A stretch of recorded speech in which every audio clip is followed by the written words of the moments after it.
السلام عليكم. زي ما قلنا قبل كده وبنكرر، الموضوع مش موضوع اعلان بيسيء لنادي الزمالك او بيلمح لنادي الزمالك باسلوب مش كويس. الموضوع وما فيه اي راعي للنادي الاهلي بيتم عمل حمله علشان يقطعوا الراعي بتاع النادي الاهلي، وطبعا لها اسباب كتير.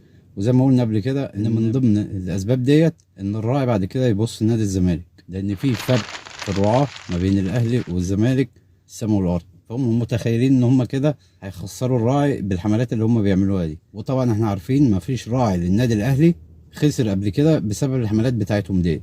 يعني مثلا تلاقي واحد رايح يصور ويقول لك انا من الغردقه قدام فرع اتصالات ومعايا 10 خطوط ورحت لغيتهم من 10 خطوط حولتهم اورنج. لما تعوز تغير خط لشبكه تانية انت اساسا ما بتروحش الشبكه اللي انت تابع عليها، انت بتروح للشبكه اللي هتحول لها. ما علينا من القرع اللي هم بيعملوه ديت. ناس لقت ترند فكانت بتصور اي حاجه ويقول لك انا قدام اتصالات وحولت الخط الاورنج عشان بس يصور له كام فيديو. القصه بقى ما انتهتش لغايه هنا، علشان اثبت لك ان ميدو بيقود حمله والزملكاويه وراه. برام فايق في لقاء قبل كده استضاف الاخ ده، اسمع كده بيقول ايه. ايدك يا ابراهيم على المسؤولين بتوع الكوره، المسؤولين على الكوره في مصر بقالهم فتره.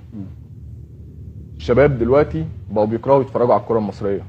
الكلام ده في حلقه بالليل، الكلام دوت قاله ميدو في بوست الصبح بالحرف الواحد، والراجل طلع قاله بالحرف الواحد ما غيرش فيه حاجه.